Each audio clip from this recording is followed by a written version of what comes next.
Bonjour tout le monde, bon après-midi et merci d'être avec nous pour cette conférence virtuelle qui va être présentée par Dominique Mercier et qui s'appelle Bien vivre avec son handicap. Juste avant de céder la parole à Dominique, moi je me présente, je suis Vanessa Anne-Paré, organisatrice communautaire à Moelle-Épinière et Motricité Québec depuis bientôt 9 mois. Et j'ai le bonheur d'accompagner le comité qui organise des activités virtuelles. Donc, pour ceux qui ne nous connaîtraient pas, Mémo Québec, c'est un organisme communautaire qui existe depuis 1946. Excusez, je suis en train d'admettre les gens en même temps. Qui a été fondé au lendemain de la Deuxième Guerre mondiale. Et notre mission, c'est de favoriser l'autonomie et améliorer la qualité de vie des personnes qui vivent avec une lésion à la moelle épinière et plus largement des personnes qui vivent avec un handicap physique. Donc, nous, on a un programme d'intégration sociale, on a un volet employabilité qui est circonscrit au niveau de l'île de Montréal. On a un volet de soutien à la recherche, un volet évidemment de défense des droits, puis on a également une fondation qui vient en aide aux personnes vivant avec une lésion à la moelle épinière. Donc, durant la conférence, en fait, là, la formule qu'on vous propose, c'est que Dominique va présenter son parcours. Vous allez voir, ça va être illustré en images. Et si vous souhaitez, on vous invite à garder votre micro éteint. Si vous souhaitez prendre la parole, on vous demanderait d'utiliser la fonction qui s'appelle « Converser » ou le chat que vous allez voir en bougeant votre souris, votre curseur, ou si vous êtes sur une tablette, là, vous allez voir la fonction qui est au bas de votre écran. C'est une petite bulle, donc soit selon que votre Zoom est en français ou en anglais, c'est soit chat ou converser. Donc, moi, je vais superviser les questions qui vont être posées, puis je vais les transmettre à Dominique en cours de conférence. Puis à la fin, on va réserver une période de 10 à 15 minutes là, pour que vous puissiez poser des questions, mais cette fois-ci de vive voix. Donc, si ça vous convient, je cède maintenant la parole à notre invité, Dominique Mercier. Je vais lui laisser le soin de se présenter. Alors, bonne conférence à tous. Bonjour tout le monde. Premièrement, merci à tous d'être présents. Aujourd'hui, c'est une belle journée à l'extérieur. Je pense qu'on va pouvoir en profiter après la conférence virtuelle de pouvoir sortir à l'extérieur. Donc, je me présente pour ceux qui ne connaissent pas. Mon nom est Dominique Mercier. Je suis conseiller père bénévole chez Mémo Québec. Je suis paraplégique depuis 16 ans, donc depuis le 23 octobre 2004. Exactement, aujourd'hui, jour pour jour, ça fait 16 ans. Donc, j'ai choisi cette journée-là pour donner ma conférence virtuelle, pour souligner ça. Hein, c'est quand même un événement quand même assez marquant qui arrive dans notre vie. C'est sûr qu'on fait pas le gros party, on fait pas la grosse fête, mais c'est quand même un événement qui est assez important à souligner. Donc, dans la prochaine heure, je devrais être en mesure de respecter l'heure de présentation. On va parler de différents sujets. Entre autres, on va parler de mon accident et de l'opération. Par la suite, on va poursuivre avec la convalescence et la réadaptation. Suite à la réadaptation, le retour à domicile. Donc, qui dit retour à domicile dit adaptation du domicile. On va parler par la suite de mes véhicules adaptés. Donc, j'ai eu la chance d'avoir quelques véhicules adaptés qui me donnent énormément de liberté au niveau des déplacements. On va parler de l'acceptation, le quotidien. Donc, je vais vous montrer comment, de mon côté, je l'ai quand même bien accepté et de toutes les tâches quotidiennes qu'on peut faire malgré tout. On va parler de la vie familiale, de la vie de couple. On ne se le cachera pas, ça a un impact. Hein, quand il vous arrive un accident du jour au lendemain qu'on ne marche plus, ça a un impact sur la vie familiale et la vie de couple. On va poursuivre après ça par la suite avec des implications sociales. Donc, il y a 2 associations que je m'implique beaucoup bénévolement. Malgré mon travail à temps plein. Aujourd'hui, j'ai un emploi du temps je fais 40 heures semaine de travail et je donne quand même du temps bénévolement. Aujourd'hui, j'ai une petite après-midi de congé spécialement juste pour donner ma conférence. Fait que on va pouvoir profiter de la journée pour ça. Sport et loisirs. Donc, je vais vous montrer les sports et loisirs qui est possible de faire en fauteuil roulant. J'ai essayé d'imaginer le plus possible des sports, mais il y en a tellement qu'on peut faire que je n'aurai pas la chance de tous les montrer, de tous les énumérer. Les voyages, les vacances, ça c'est d'autres de mes passions. J'adore voyager, j'adore passer du temps en vacances en famille, avec les amis, autant dans le sud qu'au Québec. On a tellement de merveilleux endroits au Québec pour en profiter, là, fait qu'il y a tellement de choses qu'on peut faire. Et puis, on va terminer par la suite avec le mot de la fin. Et une période de questions, peut-être un petit 10-15 minutes, là, si les gens ont des questions ou des commentaires à faire, là, ça va me faire plaisir de pouvoir répondre. Donc, l'accident, comme je mentionnais, c'est arrivé le 23 octobre 2004 à Saint-Alphonse-de-Granby. J'allais aider mon beau-père à couper des branches d'arbres chez une ancienne voisine. En escabeau. J'étais pas tellement haut, j'étais à peu près dans un escabeau de 14 pieds. Et dès le premier arbre, j'ai coupé les branches d'arbre avec un sécateur à cordes et avec une petite scie en métal au bout. Dès le premier arbre, dès que j'ai terminé, en descendant la première marche, j'ai perdu pied. Et donc, j'ai basculé. Le sécateur a failli me transpercer une partie quelconque du corps. J'ai donné un coup sur le sécateur, l'escabeau a basculé et j'ai fait une demi-pirouette. Donc, je suis tombé directement sur la nuque au sol. J'étais peut-être rendu à une hauteur de 12 pieds environ. Donc, en tombant sur le sol, instantanément, j'ai senti une énorme douleur. C'était très douloureux. La sensation était quand même spéciale parce que c'est comme si quelqu'un me tenait les jambes vers le ciel. Comme si mes jambes étaient prises dans l'escabeau puis que ça me tirait vers le ciel, la tête en bas. Et quand j'ai dit à mon beau-père de me descendre les jambes au sol, il m'a dit qu'ils sont déjà au sol. Là, j'ai tout de suite réalisé, j'ai dit, d'après moi, c'est quand même assez grave, qu'est-ce qui m'est arrivé. Fait que j'ai pris ma main, j'ai touché ma jambe et je ne sentais pas ma jambe. Donc, ma main, c'est un peu dur à expliquer, mais ma main sentait ma jambe, mais l'inverse. Donc, ma jambe ne sentait pas que la main était dessus. C'était quand même une sensation assez spéciale. Donc, 911 était appelé, les ambulanciers sont arrivés, on m'a installé un carcan, évidemment, pour pas trop empirer la blessure. On m'a transféré à l'hôpital de Granby. Rendu à l'hôpital, mes souvenirs sont un peu flous à ce niveau-là parce qu'on m'avait donné de la morphine pour couper les douleurs parce que c'était vraiment douloureux. Je me souviens que la famille ont été contactés, ils sont venus me rejoindre à l'hôpital. Ils étaient tous alentour de mon lit. J'entendais du monde pleurer, j'entendais du monde dire « Ah, c'est pas beau, ça regarde pas bien, ça va être grave, quoi que ce soit », mais on n'avait pas de diagnostic encore. Fait que j'ai passé quelques tests, quelques examens à Granby, puis par la suite, on a décidé de me transférer à l'hôpital Sacré-Cœur de Montréal, donc qui est la place spécialisée là, pour ces types d'accidents-là. Donc, transport en ambulance. Le monde est petit parce que l'ambulancier qui était avec moi lors de mon transfert pour Montréal, c'était un de mes voisins qui habitait dans la même rue que moi. Et l'infirmière qui était accompagnatrice était une des amies de ma belle-sœur. Donc, la nouvelle s'est quand même propagée assez rapidement dans ma région. Et le trajet s'est bien passé, à part, moi, je me souviens très, très bien, le fameux pont Champlain. Le fameux pont Champlain, les joints de dilatation, là, les gens vont penser qu'en ambulance, qu'une bonne suspension, que c'est doux et tout ça. Oui, c'est doux, mais les joints de dilatation, les fameux totocs, là, quand on passe en véhicule, ça a été assez douloureux à ce niveau-là. J'avais un genre d'appareil qui je pouvais m'injecter, auto-injecter de la morphine. Je me souviens très, très bien quand sur le pont Champlain, là, j'avais quand même appuyé quelques fois dessus, mais j'avais quand même un maximum là, je ne pouvais pas dépasser la dose qui était prescrite au maximum, mais c'était assez douloureux.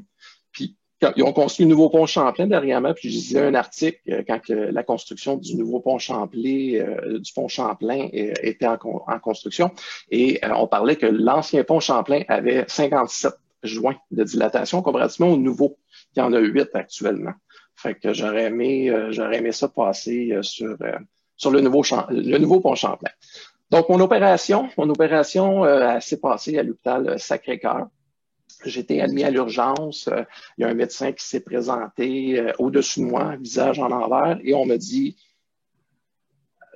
en arrivant, que je n'allais plus remarcher. Ça a été sec, drastique et instantané. Qu'on m'a dit, je ne m'arracherai plus, que j'ai un accident à la colonne vertébrale et ça a été assez direct. Donc, évidemment, c'est un choc quand on apprend ça. Et on m'a avisé qu'on allait m'opérer 48 heures après parce que la salle, le bloc opératoire était surchargé.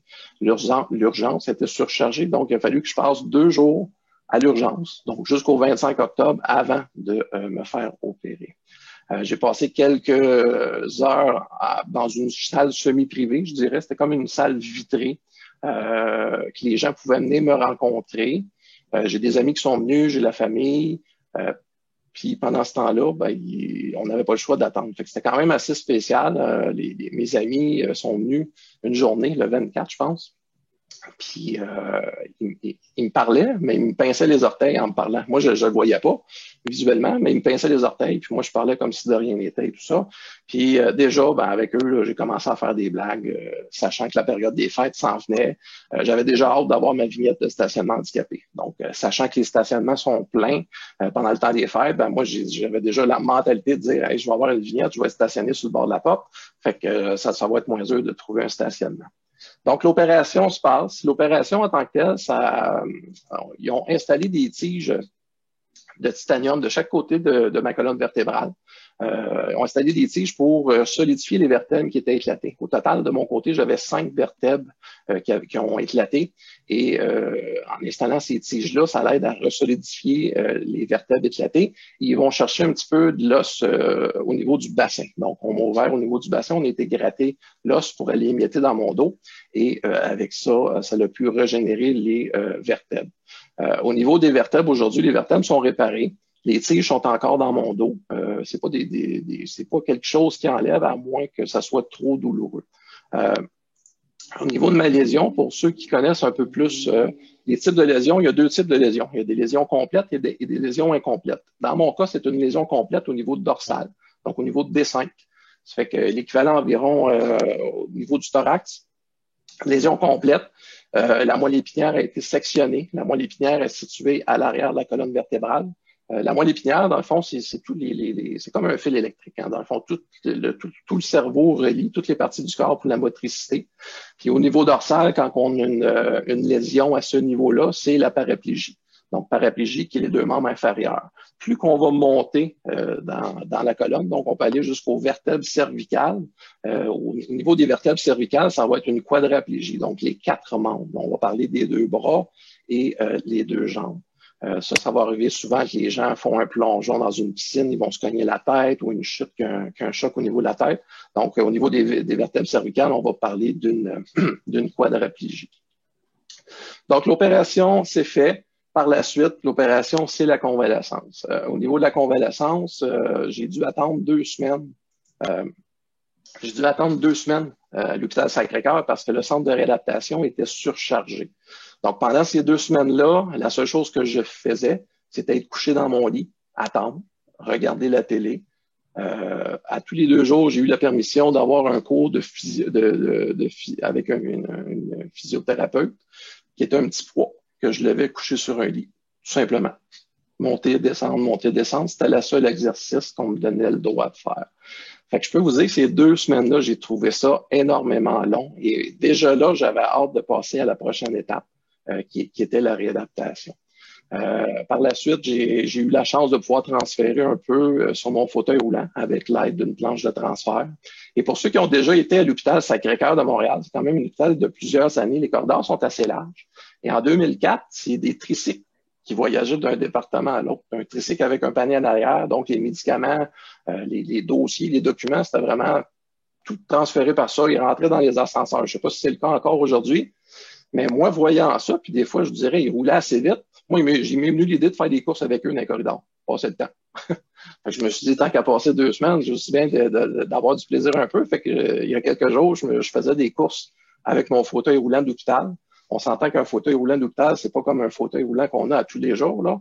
C'est beaucoup moins maniable, puis c'est différent. Mais je me suis amusé à faire des courses de ce côté-là. Fait que 2 semaines après, on m'annonce mon congé d'hôpital. Il y a de la place au centre de réadaptation, le centre de réadaptation Gingras-Limousine à Montréal. Tellement content, tellement heureux, je pars à pleurer de joie. Tellement que j'étais content de passer à cette étape-là.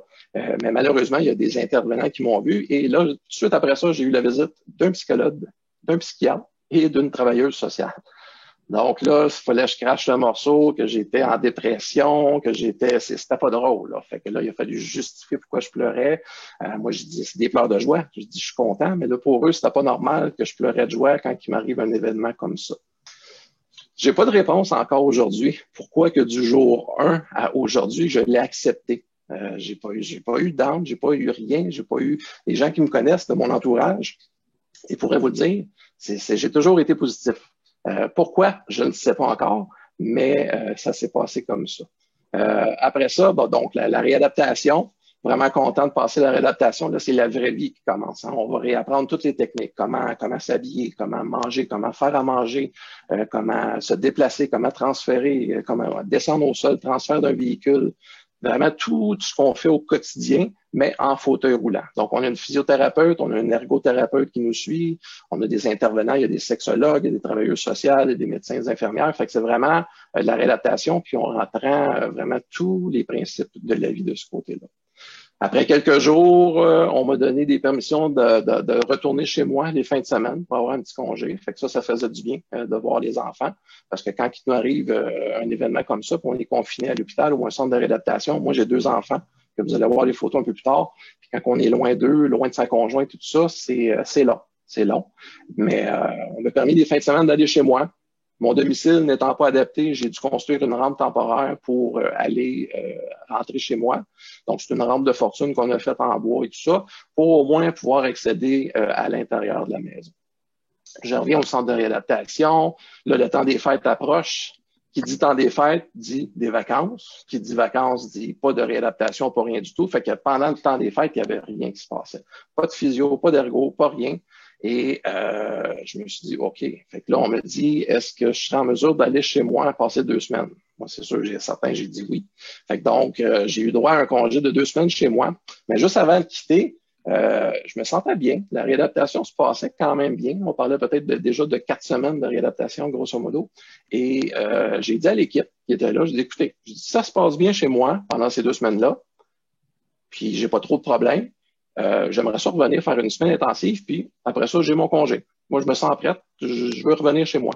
Sur le coup, ça a été un non catégorique. Les intervenants trouvaient ça un petit peu trop tôt en l'espace d'1 mois, fait qu'on me dit non. Par la suite, j'ai insisté un petit peu, j'ai démontré quand même que ça allait bien. Et juste avant de partir, pendant le congé des fêtes, on m'a autorisé. On m'a dit oui, parfait, si ça se passe bien, tu reviens faire une semaine intensive et ça va être comme ça. Fait que 2 semaines se passent chez moi. Ça s'est relativement bien passé. Hein. C'est sûr qu'il y a eu des up and down, hein, comme une personne qui marche a des hauts et des bas. Ben, c'est la même chose pour nous. Hein. Il y a des journées que ça va bien, il y a d'autres journées que ça va moins bien. Mais ça s'est relativement bien passé. J'étais content de passer du temps avec mes enfants. On a fait des soupers de Noël. Fait que c'était très agréable de ce côté-là. Et puis quand je suis revenu, ben, j'ai dit, c'est bon, OK, je suis prêt. On me donne ma semaine intensive, puis après ça, je retourne chez moi. Je peux vous garantir que la semaine était intensive. Très intensive, des transferts au sol, des transferts dans un bain, remonter sur son fauteuil. J'ai vraiment tout fait là qui était presque impossible. Et par la suite, on m'a donné mon congé, mais juste avant, on m'a quand même installé dans une chambre autonome, dans le fond, qui était un étage supérieur, avant qu'on puisse retourner chez soi pour s'assurer que tout est correct de ce côté-là. On va repartir la présentation. Donc, qui dit retour chez soi, comme je mentionnais, dit adaptation du domicile.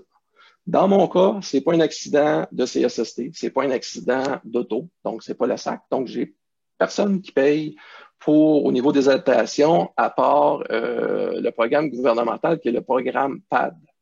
Le programme PAD, on doit être évalué par un ergothérapeute. Par la suite, on fait des soumissions pour avoir droit à des subventions pour pouvoir adapter son domicile. Comme j'avais mentionné, tantôt, on avait installé une rampe de fortune. Comme vous voyez, la rampe de fortune que j'ai installée, c'est pas une rampe qui est conforme. Il y a rien, puis ça peut être dangereux de tomber de chaque côté. Ça peut pas arriver. Mais j'étais quand même capable de monter et descendre tout seul. L'hiver, c'était un petit peu plus difficile avec la neige, mais ça allait quand même bien de ce côté-là. La norme au niveau des rampes, c'est 12 pieds de longueur pour 1 pied d'inclinaison. Mon portique en avant, il était à 3 pieds du sol. Fait que normalement, j'aurais dû avoir 36 pieds de rampe en avant de mon domicile. Fait que je sais pas si vous faites le calcul rapide, mais 36 pieds, ça fait quelques zigzags, puis ça fait quand même assez long de rampe de ce côté-là. Fait que ça, c'est la norme au niveau des adaptations de la rampe. Donc, programme PAD, j'ai fait la demande du programme PAD. En 2004, on parlait de 2 ans d'attente, minimum. Ce qui est illogique d'attendre 2 ans avant d'adapter son propre chez-soi. Si on fait une comparaison, ça me prenait adapter mon véhicule, c'était plus vite qu'adapter mon domicile. On s'entend qu'en termes de priorité, le domicile est plus important. Donc, sachant ça, j'ai entrepris des démarches auprès des journaux, auprès de Radio-Canada. On a fait des reportages télévisés. J'ai fait le front page du journal pour dire que c'était aberrant d'attendre autant de temps que ça pour pouvoir faire adapter les maisons au niveau du programme PAD. Ça n'a pas rien changé.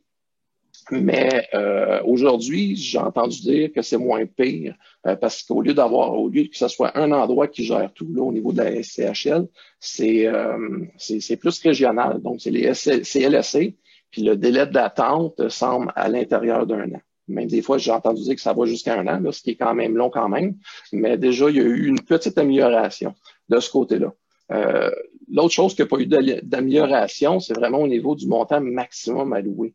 Pour une subvention du programme PAD, on parle de 16 000 maximum pour faire la subvention. Fait que juste un élévateur qu'on voudrait installer chez soi coûte souvent plus cher que ça. Fait que les gens doivent débourser malheureusement, même si on doit une subvention de ce côté-là. Le patron de ma conjointe à l'époque, sachant ça, la salle de bain que j'avais, on voit la couleur typique des années des maisons 70, là, parce que ma maison, c'est une maison modulaire des années 70, avec les belles couleurs. Ça, c'était ma salle de bain que j'avais avant adaptation.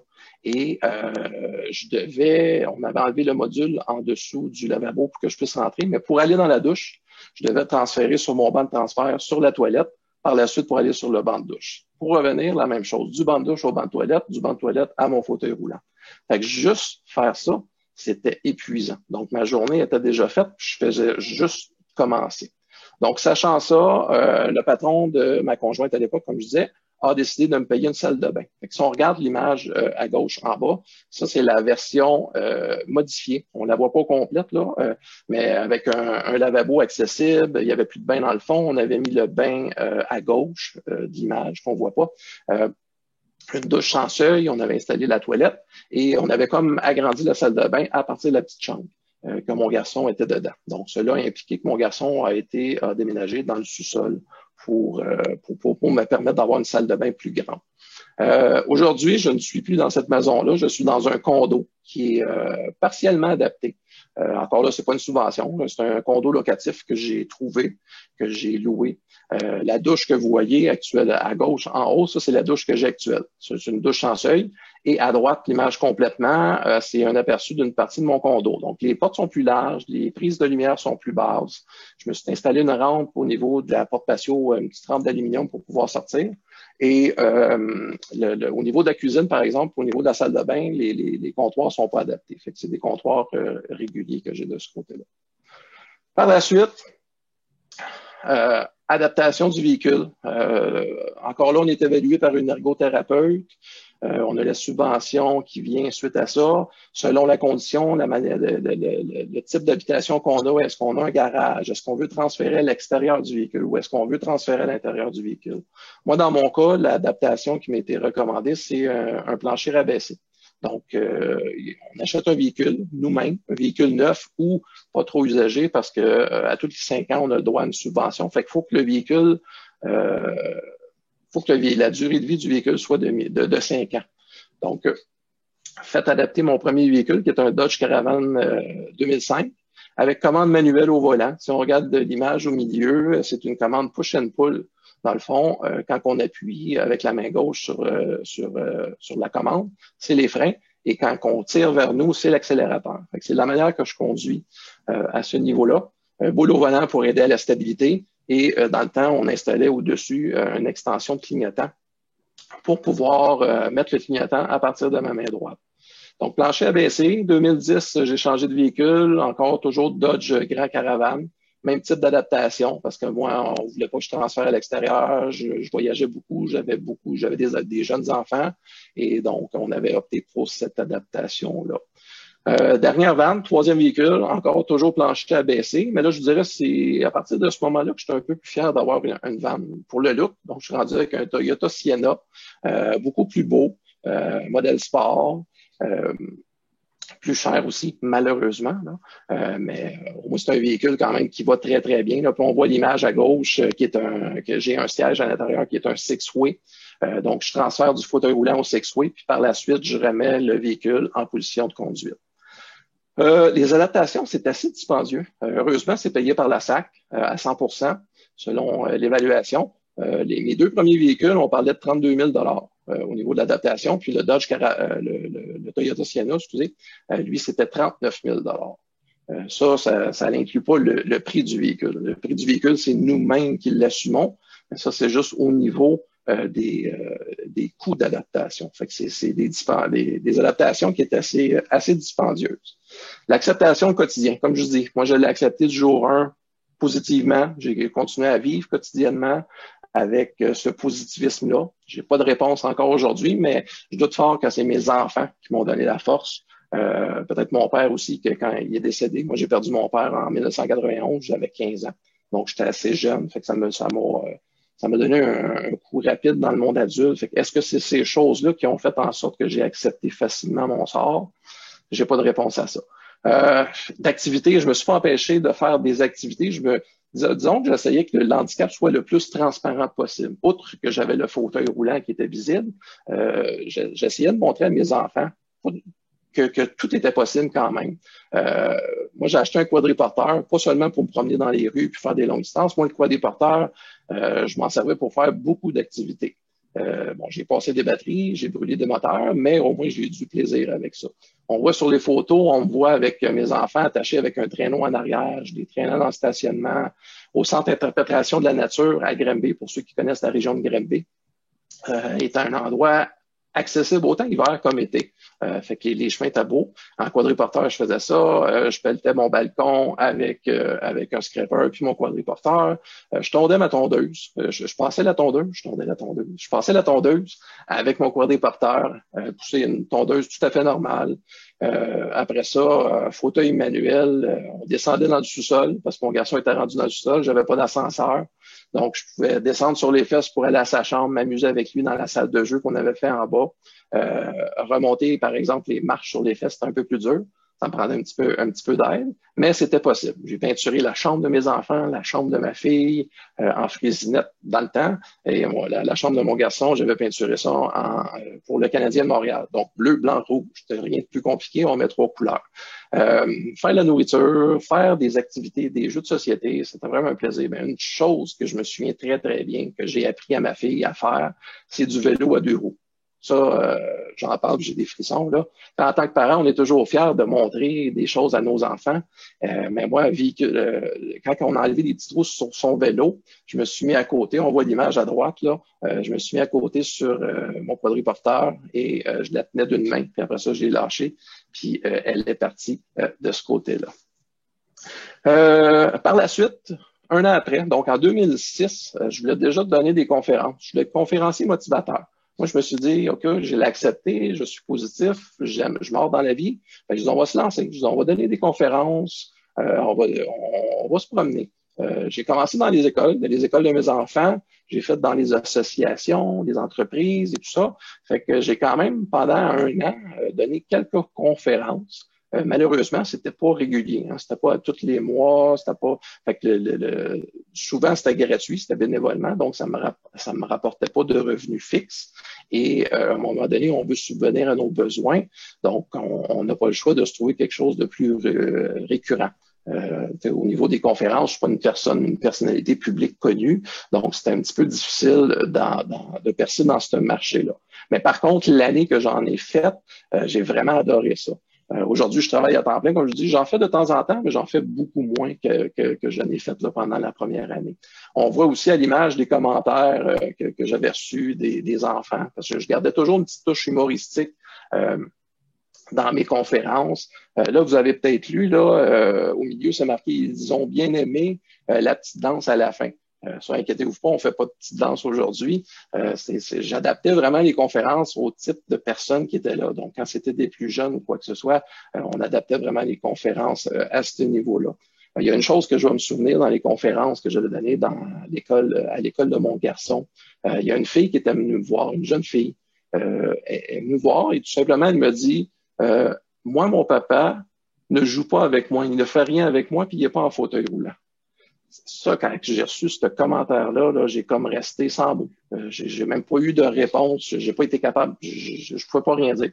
C'était vraiment marquant. Fait que c'est un petit commentaire que j'avais touché vraiment, que j'avais trouvé touchant, puis désolant en même temps. Donc, par la suite, Groupe FI Logistique, une entreprise que j'ai découvert en 2007. C'est une entreprise pour laquelle je travaille aujourd'hui. Ça va faire 13 ans que je travaille pour eux. Groupe FI Logistique, c'est une entreprise adaptée. C'est une entreprise qui embauche des personnes avec limitation. Donc, nous, notre priorité d'embauche, c'est vraiment ces personnes-là. On les priorise et c'est vraiment gratifiant. Moi, je m'occupe du développement des affaires et à tous les jours que je vais au bureau, les gens ont le sourire, ont du plaisir à travailler. Puis ils sont tellement heureux. Actuellement, je dirais, on est d'environ 500 employés à travers le Québec. Sur les 500 employés à travers le Québec, 80%, c'est tous des personnes qui ont des limitations. Limitations physiques, limitations mentales, limitations intellectuelles. Fait que les gens sont tellement fiers de travailler, sont fiers d'être autonomes, sont fiers d'être autonomes financièrement aussi, ils peuvent s'acheter leurs propres choses. Puis nous, on les aide à ce qu'ils se développent autant sur le plan personnel que professionnel. Fait que c'est vraiment une fierté à travailler pour cette entreprise-là depuis tant d'années. Vie familiale, vie de couple, j'en parlais. La vie familiale, ben, ça a un impact. Hein. Du jour au lendemain qu'on ne marche plus. Moi, la mère de mes enfants, j'étais avec elle depuis plusieurs années. Avant l'accident, elle est restée avec moi pendant l'accident et elle est restée avec moi après l'accident. On s'est adapté. C'est sûr que le rôle de la conjointe veut pas change quand il nous arrive un accident puis qu'on est moins autonome. Le rôle de conjointe est plus maintenant rôle aidante / infirmière.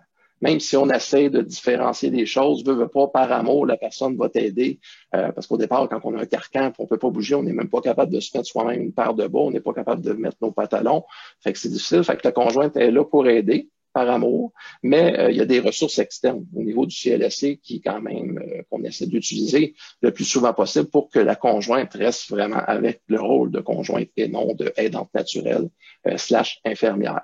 Fait que ça s'est bien passé. Après quelques temps après, moi j'ai remarqué que ma conjointe avait quand même de la difficulté à accepter qu'est-ce qui était arrivé. Donc moi j'étais positif, puis elle était négative. Ben, pas négative, mais elle avait de la difficulté. Fait que d'un commun accord, on s'est séparés en bons termes. J'ai dit, on va faire garde partagée. Je me sentais capable de faire garde partagée avec mes enfants. Donc, on a fait garde partagée une semaine. Et on a vécu comme ça quand même quelques temps. Et par la suite, bon, c'est sûr que je me suis dit, écoute, j'aimerais ça revenir en couple. Mais là, il y a des questionnements qui se passent. Hein. Est-ce que je vais avoir la chance de redécouvrir l'amour, le fait que je suis en fauteuil roulant? Est-ce qu'il y a quelqu'un qui va vouloir de moi parce que je suis en fauteuil roulant? Fait que c'est sûr et certain que notre méthode de cruisage change. Hein. On va pas d'un bar sur le plancher de danse puis danser avec notre fauteuil roulant puis cruiser de ce côté-là. Je pense que ça se fait de moins en moins aujourd'hui, encore moins cette année avec la pandémie. Donc, les réseaux en ligne, là. Fait que donc, j'ai fait une petite annonce, tout simplement, sur les réseaux. Et mentionnant que je recherchais une personne, puis je donnais mes qualités, tout ça, mais je ne marquais pas que j'étais en fauteuil roulant. Je ne marquais pas que j'étais une personne handicapée. Je pense que ça n'aurait pas, ça l'aurait. C'est comme quand on parle d'une personne en vrai, puis quand on écrit quelque chose, souvent c'est mal interprété, malheureusement. Donc, j'avais écrit tout simplement à la fin de mon petit texte que j'ai un petit secret à partager. Il y en a certains qui vont se dire que c'est un gros secret à partager, mais moi, j'avais marqué un petit secret. Fait que c'est sûr que ça a suscité l'intérêt. Et j'ai plusieurs personnes quand même qui m'ont écrit en partant, c'est quoi ton secret, tout ça. Mais j'étais quand même franc-jeu. Je le disais au départ. Je n'attendais pas un certain moment avant de le dire. Donc, je l'ai dit au départ. Et bon, certaines personnes, ça n'a pas marché. Là. Quand la personne me disait ben moi, j'aime beaucoup faire des randonnées pédestres et escalader des montagnes. Fait que ça, c'est sûr et certain qu'avec le fauteuil roulant, c'est pas un bon match. J'ai rencontré une personne qui habitait sur la Rive-Sud. Au début, on se demandait, moi, je restais à Granby, Rive-Sud, est-ce que ça va marcher, tout ça. Finalement, ça a fonctionné. J'ai quand même été 8 ans de temps avec cette personne-là. Et qui dit Rive-Sud, après ça, c'est déménagement. Donc, j'ai pris la décision de déménager sur la Rive-Sud pour, me rapprocher un petit peu de Montréal. J'avais beaucoup de rendez-vous médicaux. Et les déplacements Granby-Montréal, c'était quand même environ 45 minutes, 1 heure aller et 45 minutes, 1 heure revenir. Donc, c'était un peu long, c'était un peu lourd et j'avais pas énormément de moyens financiers à l'époque. et j'avais pas de véhicule adapté non plus, donc je dépendais des transports des personnes qui étaient avec moi. Donc, j'ai décidé de déménager sur la rive sud pour me rapprocher, comme je dis, de mes amis et de vivre avec ma nouvelle conjointe. Sur le coup, j'ai pas réalisé l'impact que ça allait avoir. Des fois, on dit l'amour rend aveugle. Je pense dans mon cas, ça a été ça. J'avais pas réalisé qu'en faisant ça, quand l'école allait recommencer, que là, mes enfants, je les verrais pas aussi souvent. Les enfants pouvaient pas aller à l'école sur la rive sud et à Grimby. Donc, j'ai pris la décision que j'aurais mes enfants l'été au complet. Donc, la première été, ça s'est bien passé. Mes enfants ont passé l'été avec moi, mais quand l'école recommençait, là, c'était une fin de semaine sur deux. Ça a été difficile, je dirais, les premiers temps. J'ai eu des regrets à ce niveau-là, parce que sur le coup, j'avais pas réalisé. Mais avec le temps, j'ai pas eu le choix d'accepter. J'ai pas pu revenir en arrière parce que là, par la suite, je me suis trouvé un emploi qui était chez Groupe FI, tout ça sur la Rive-Sud. Fait que là, j'avais comme de la difficulté un petit peu à revenir, de pouvoir retourner à Grimby. Mais ça s'est bien passé. Donc, comme je dis, j'ai eu une relation 8 ans de temps avec cette personne-là. Après ça, je l'ai laissé. J'ai eu une autre relation. Aujourd'hui, actuellement, je suis toujours avec cette relation-là. Cette personne-là, ça va faire 6 ans. Et ça va très bien. La vie est super belle. J'aime organiser des choses. J'aime avoir des activités avec les enfants, les rassemblements et tout ça. Là, encore une fois, cette année, c'est un peu plus dur avec la fameuse COVID. On n'a plus de rassemblement. On essaie de faire des choses virtuellement, mais c'est pas pareil. Au niveau virtuel versus réel, c'est toujours plus fun de sentir le câlin de quelqu'un, de coller ses enfants ou quoi que ce soit. Ça me manque un peu cette année. Mais la vie est super belle. Et souvent, les gens vont me poser la question. Je ne sais pas pourquoi cette mentalité-là, mais les gens posent toujours la question à savoir, est-ce que ta blonde est handicapée? Non, je veux dire, toutes les blondes que j'ai eues depuis mon accident, étaient des personnes non handicapées. Mais les gens ont le réflexe de poser cette question-là par défaut. Donc, ma deuxième famille, c'est les amis. Mes amis, ils ont une grande importance. Comment je dirais, c'est quand on est bien entouré, c'est une motivation pour nous autres. Hein. Le fait d'être bien entouré, on veut passer du temps avec les gens qu'on aime. Puis les amis, écoutez, j'en ai pas beaucoup. Hein. Moi, c'est plus sur la qualité d'amis que sur la quantité. Je pourrais peut-être les compter là, sur mes deux mains. Le groupe d'amis que j'ai, c'est des amis proches. Mon frère fait partie de mes amis. Et puis, on a du plaisir, on fait des activités ensemble. Dès les premières années, on m'a aidé à faire de la moto marine. On a fait des soirées de boys régulièrement. On était dans le sud, on a fait un voyage de boys dans le sud. Souvent, les vendredis, on fait des 5 à 7 au Vieux-Bourgogne de Chambly. Ça, c'est notre soirée à nous. Fait que quand on finit la semaine pour décompresser tout ça, on va prendre notre petite bière au Vieux-Bourgogne de Chambly. Malgré que depuis quelques temps, il y a quelques amis filles qui se sont intégrées à nous. J'ai pas besoin de les nommer, je pense qu'ils vont se reconnaître. Donc, ça fait vraiment du bien décompresser de ce côté-là. J'ai un de mes amis qui est chansonnier aussi, qui joue dans les bars habituellement, que là, présentement, les bars sont fermés. Donc, je suis un peu partout, je me promène, on a énormément de plaisir de ce côté-là. Implication sociale. Au niveau des implications sociales, je m'implique beaucoup pour Mémo Québec. Je suis conseiller pair bénévole pour la région de la Montérégie. Conseiller pair bénévole, qu'est-ce que ça fait? Dans le fond, c'est qu'on est là pour aider, de conseiller les gens. Il y a des conseillers en intégration qui sont au centre de réadaptation qui s'occupent des personnes nouvellement accidentées. Et par la suite, quand ces personnes-là retournent à domicile, c'est là que les conseillers pairs bénévoles rentrent en jeu. Les gens communiquent avec nous, tout simplement pour avoir des renseignements. Les gens communiquent avec nous pour parler.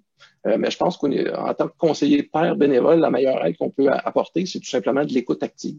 On est là pour écouter les gens. Les gens ont besoin de parler, ont besoin d'avoir des renseignements. Fait que juste ça, c'est déjà la meilleure aide qu'on peut apporter.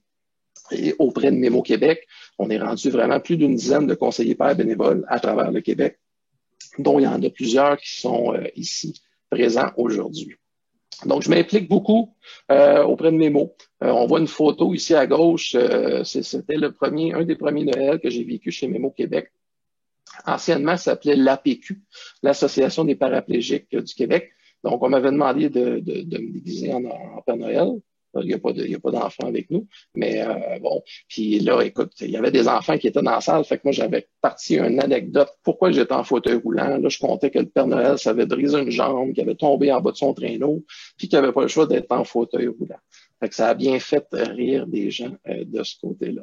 L'autre, je m'implique aussi à mon travail, au niveau de notre travail. On est une entreprise en santé élite, qui est certifiée par le BNQ. Donc, je m'implique au niveau du comité santé bien-être pour notre usine de Saint-Hubert. Donc, je suis responsable du comité santé bien-être. Donc, on s'assure que nos employés sont en santé. On fait des exercices au travail. On a le cardio-pionnaire qui vient en temps normal faire l'exercice sur les heures de dîner. Donc, on paye l'entraînement pour les employés. Les employés sont payés pendant qu'ils s'entraînent. On a des formations, on a des salles de classe dans chacune de nos usines, ou presque. On a des salles de formation, mathématiques, français, anglais, des formations sur l'hygiène, sur la santé, sur la nutrition. Fait qu'on donne beaucoup d'à côté pour que les employés soient bien, soient en santé et qu'ils soient en forme. Fait que ça, à ce niveau-là, je m'implique beaucoup. L'autre association que je m'implique beaucoup, c'est Opération Nez Rouge. Opération Nez Rouge, ça va faire cette année 14 ans que je suis bénévole pour Opération Nez Rouge. Et cette année, malheureusement, il n'y aura pas de campagne, parce que ça a été annulé à cause de la COVID, mais ça aurait fait 14 ans. Et j'agis à rôle d'escorte. Donc, avec mon propre véhicule, j'ai le conducteur et l'accompagnateur qu'on va chercher à destination des personnes et qu'on va rapporter à destination. Fait que je suis toujours dans mon véhicule. Fait que je reste assis toute la soirée dans mon véhicule pour aller porter les gens à des endroits. Et on a des anecdotes savoureuses à toutes les années. On a toujours quelque chose de comique qui arrive. Puis il y a quelque chose qu'on a dit qu'on va toujours faire, qu'on n'a pas fait encore.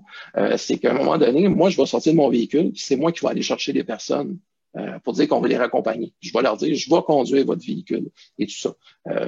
Ça sera pas vrai, là. C'est pas, je le ferai pas, mais c'est une blague que ça fait des années qu'on parle puis qu'on va sûrement faire dans les prochaines années. Fait que donc, c'est principalement les associations pour lesquelles je m'implique.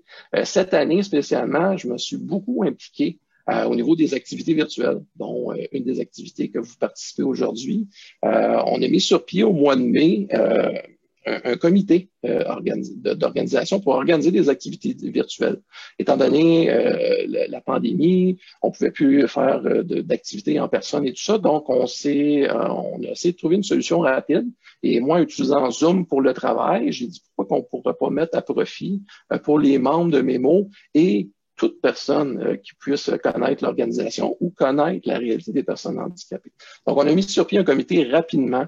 On a mis aussi, on a organisé une semaine québécoise des personnes handicapées en l'espace de 4 semaines. On a eu des cours d'exercice avec Francis, qui est un kinésiologue. On a eu des témoignages de Mélanie Labelle, qui nous a parlé de son parcours sportif. On a Dominique Frappier aussi qui a donné son témoignage, qui avait fait l'émission La Longue Remontée. On a organisé des 5 à 7. On a organisé vraiment plusieurs types d'activités avec des thématiques, quoi que ce soit, de différents sujets. Et ça a eu quand même un succès. Et qu'est-ce qui est le fun avec les activités virtuelles, c'est qu'on n'a plus de délimitation de région. Quand on organise des événements, souvent on va organiser des événements soit à Montréal ou à Québec. Et malheureusement, les gens qui sont en région, des fois, ne peuvent pas se déplacer ou quoi que ce soit. Donc, Montréal, Québec, c'était principalement les activités qui étaient organisées. Faudrait peut-être, j'entends une personne, là, juste peut-être mettre le mute sur son microphone. On a un petit bruit de fond, puis ça vient pas de chez moi. Donc, comme je disais, les activités virtuelles, on a mis ça en branle au début de l'année et on a pris une pause cet été parce que cet été, on a eu la chance de pouvoir déconfiner un peu, de pouvoir sortir et merci, ça a fait du bien de pouvoir prendre l'air. Et là, cet automne, on recommence de plus belle plusieurs activités là, qui vont être annoncées dans les mois à venir avec des sujets différents et intéressants. Les sports et loisirs. Écoutez, les sports et loisirs, il y en a énormément. Comme je dis, j'ai pas affiché tous les sports qui existent, mais il y a tellement de choses qu'on peut faire, même si on est en fauteuil roulant. On peut faire de la danse, on peut faire du vélo, il y a du curling qu'on peut faire. Fait qu'autant des sports d'été que d'hiver, il y a vraiment une diversité de ce côté-là. Il y a du rugby qu'on peut faire, du hockey sur luge, du basketball, du power chair, du paraski. J'en saute, il y a du tennis. qu'on peut faire aussi, du paddleboard qu'on peut faire en fauteuil roulant, du voilier, des sports, il y en a, il y en a, il y en a. Puis ce qui est le fun, c'est qu'il y a une association qui est Parasport Québec qui aide justement à faire découvrir plusieurs sports puis trouver des regroupements de personnes et tout ça. Fait que c'est une association qui est très intéressante à communiquer avec eux là, pour en savoir plus au niveau des sports. Mon autre passion, les voyages et les vacances. Ça, c'est une de mes passions. J'adore me promener, j'adore voyager.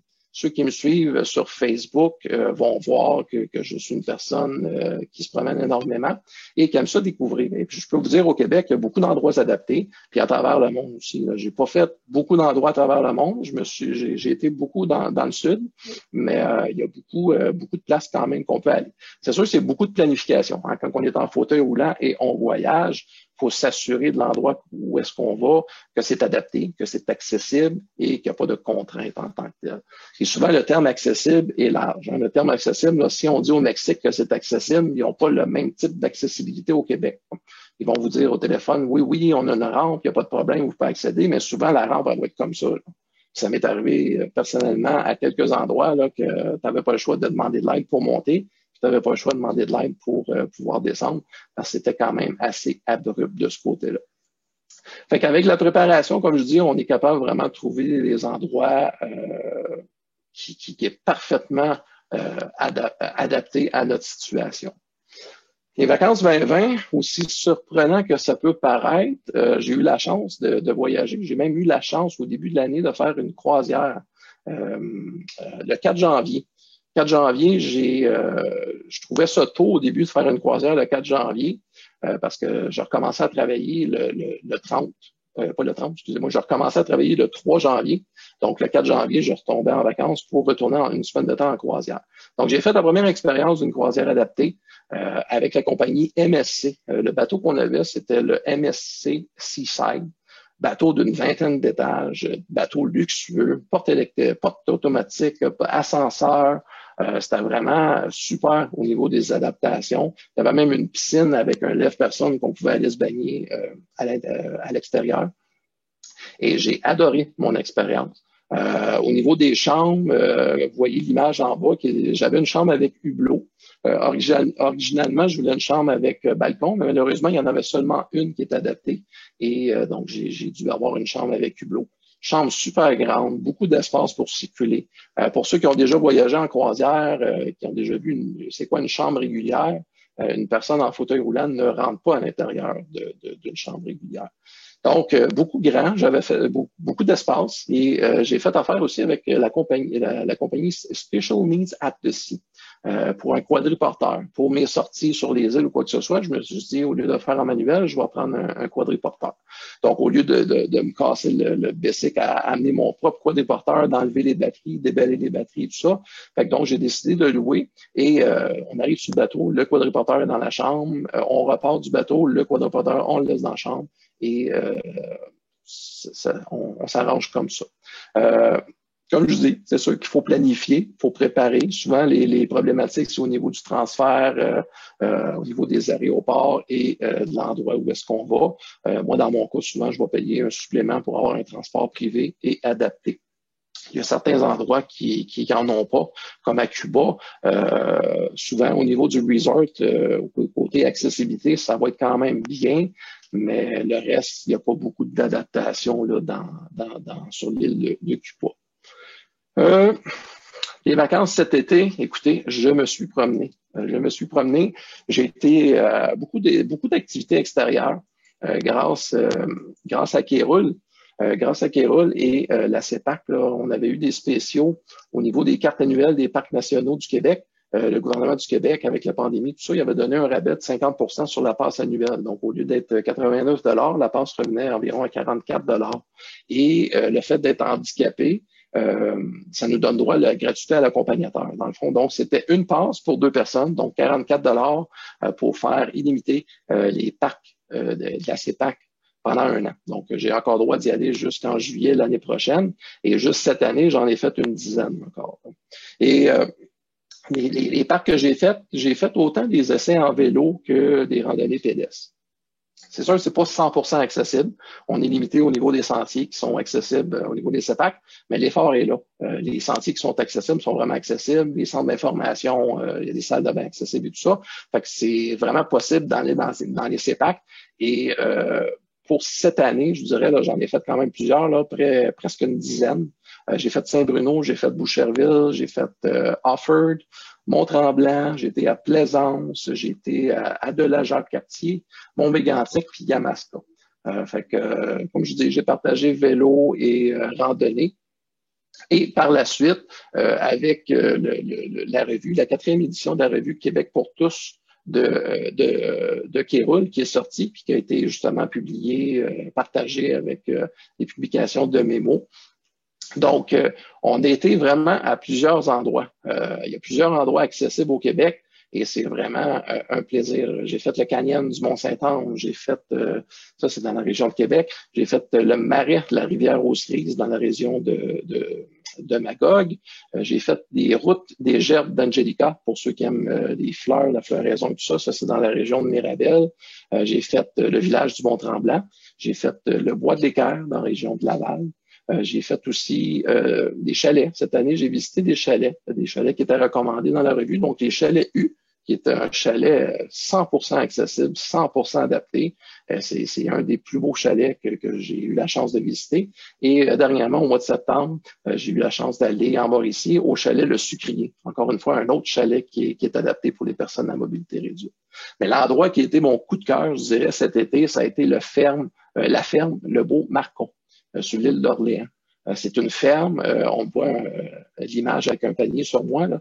Dans le fond, il y a des pommiers et il y a des poiriers qui sont accessibles à nous avec des tapis de caoutchouc entre chaque rangée. Et puis, on peut se promener en fauteuil roulant manuel avec un panier sur soi et on a accès vraiment à pouvoir cueillir des poires ou des pommes. Fait que de ce côté-là, je dirais, ça a été vraiment là, mon coup de cœur de l'été. Et il y a tellement de beaux endroits que j'ai eu la chance de découvrir au Québec. Je me suis quand même limité à une certaine région. Je ne voulais pas trop faire de route, puis je ne voulais pas faire trop de déplacements non plus dans d'autres régions. Dans le passé, j'ai déjà fait le tour de la Gaspésie, j'ai déjà fait Charleroi aussi, qui a des endroits merveilleux. Mais cette année, cet été, à cause de la pandémie, je me suis concentré à faire tout ce qui était entre Montréal et Québec, là, sans trop faire de route. Bien voilà. 54 minutes, ça s'est bien passé. Donc, le mot de la fin, avant de passer à la période des questions, moi, je vous dirais que qu'est-ce qui est important quand il nous arrive un accident ou un événement quand même assez marquant, c'est de ne pas regarder en arrière ce qu'on a perdu. Comme moi, dans mon cas, comme je dis tantôt, j'ai perdu mon père, j'avais 15 ans. J'ai perdu l'usage de mes jambes. Ça fait 16 ans aujourd'hui. Moi, je regarde pas. Moi, je vis le moment présent. Donc, je profite du moment présent. Je regarde la vie en avant, sans trop non plus regarder trop loin. Parce qu'il y en a qui vont se dire des fois, hey, qu'est-ce que je vais avoir l'air dans 20 ans, dans 30 ans? On n'est pas rendu là. Fait qu'il faut vraiment profiter de chaque moment présent, d'être entouré des gens qu'on aime, de dire aux gens aussi qu'on les aime. Parce qu'on ne sait jamais quand que des gens peuvent partir vite. Aujourd'hui, il y a le cancer ou quoi que ce soit. Comme je dis, j'ai perdu mon père, j'étais jeune, on ne sait jamais. Fait qu'il faut vraiment profiter de dire aux gens qu'on les aime.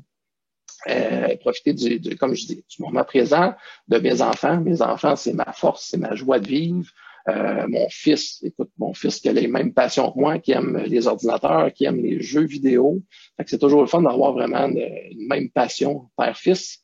Ma fille, on n'a pas les mêmes passions, mais je l'aime tout autant. Ma fille, c'est mon bébé, c'est la petite fille à papa qui est rendue à 20 ans aujourd'hui. Donc, ça reste mon bébé. Fait que sur ce, c'est mon résumé de vie des 16 dernières années qui m'a fait un plaisir énorme de partager avec vous cet après-midi.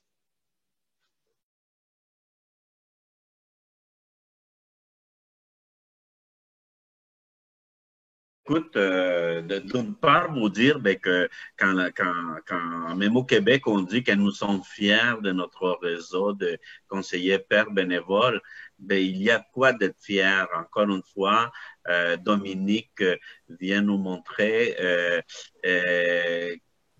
ça part de résilience. Et puis, une petite anecdote, juste vous dire, quand Dominique a eu son accident, ça faisait 1 an à peu près que je travaillais chez Mémo Québec. Et puis, je me souviens, la première fois, il est venu me voir. Et puis là, il arrive pour dire, écoutez, là, moi, je veux faire du bénévolat, je veux accompagner les autres personnes, je veux faire ça. Et puis, je me souviens qu'après, j'avais parlé à du personnel de l'IRGLM, puis qu'ils aient posé des questions. Écoute, là, est-ce que ça se peut-tu que lui, il soit encore dans une bulle, puis qui est pas encore pété, là, puis qu'à un moment donné, que ça va péter, mais il va tomber en grosse dépression, parce que effectivement, ça pouvait donner l'impression, comprenez-vous, de quelqu'un qui était en déni de la réalité. Exact. Quelqu'un qui n'acceptait pas la réalité, tellement il était comme positif, là. On dirait que l'événement qui lui était arrivé, c'était un événement heureux, joyeux à quelque part, là, comprenez-vous. Quand il le rencontrait, c'est comme... Vous disiez, il n'est pas crédible là, de dire que c'est un accident, puis écoute, c'était ça, puis voilà, mais je vais de l'avant, puis il faut continuer la vie. Et en tout cas, pour moi, ça a été une des leçons, je vous dirais, que j'ai eues rapidement, de voir comment c'est important à Mémo Québec d'accueillir toutes les personnes avec leur propre réalité et leur propre vision. Comprenez-vous? Et que devant un événement aussi grand et dramatique qui puisse être comme perdre l'usage d'une partie de son corps, ben, on ne réagit pas tous de la même manière parce que notre réalité à chacun est différente et qu'on doit comme respecter ce cheminement-là et essayer le mieux de l'accompagner, cette personne-là, à partir de là. C'est sûr qu'à partir de Dominique, la question n'était pas de bien positif, là, parce qu'il était déjà, si vous voulez. Alors, et de l'entendre aujourd'hui, 16 ans plus tard, ce que je vous dirais, c'est le bonheur de voir comment il a intégré une maturité et une compréhension qu'il n'avait pas il y a 16 ans, comprenez-vous, quand il ne comprenait pas. Mais pourquoi les gens le prennent si mal que ça, comprenez-vous? Il était plus jeune. Mais là, la maturité qu'il a, le regard qu'il a, l'humilité avec laquelle il dit, je ne sais pas pourquoi j'ai pris la chose, que c'est heureux. Puis ben, ça nous rend plein de fierté, je vous dirais, parce que c'est un de nos conseillers pères bénévoles, mais ça nous rend aussi de fierté de l'accompagnement et du cheminement que chaque individu peut faire à partir du moment et dans lequel il y a toujours une progression à faire. En tout cas, je te remercie. Je profite aussi pour te remercier encore, Dominique. Comment tu as su aussi, à travers ces années, toujours garder l'ouverture hacia la communauté, toujours garder l'idée de essayer d'aider d'autres personnes qui sont dans des situations moins bonnes que la nôtre. Je pense que ça, c'est tout à ton honneur et donc je tiens à te remercier encore, comme je tiens à remercier toutes les personnes qui sont ici. Sachez que moi, chaque fois que j'écoute une histoire, je me dis, chaque personne, chaque blessé médulaire, chaque personne qui a eu dû à faire face aux défis en lien à son handicap, ben, il y a une histoire très valable que ça vaut la peine d'écouter. Merci.